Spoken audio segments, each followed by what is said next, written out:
Фирменный магазин Самарской фабрики дверей. Бузулук, 2-й микрорайон, 34. Хотелось бы напомнить нашим пенсионерам, которые получают пенсию через Сбербанк и его филиалы, что пенсионный фонд с целью обеспечения равномерного финансирования пенсий различными способами выплаты с августа 2014 года переносит срок выплаты на 12 число. Но в октябре месяце выплата пенсий, зачисление на Сбербанк и его филиалы будет производиться 10 числа.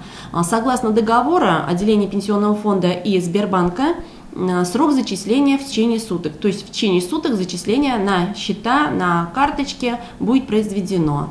По всем остальным банкам и выплату через почту график выплаты остается прежним. Если будут какие-то возникать у пенсионеров вопросы, необходимо обращаться на телефон горячей линии управления пенсионного фонда 24840, а также горячая линия отделения пенсионного фонда вышестоящей организации 98 00 86.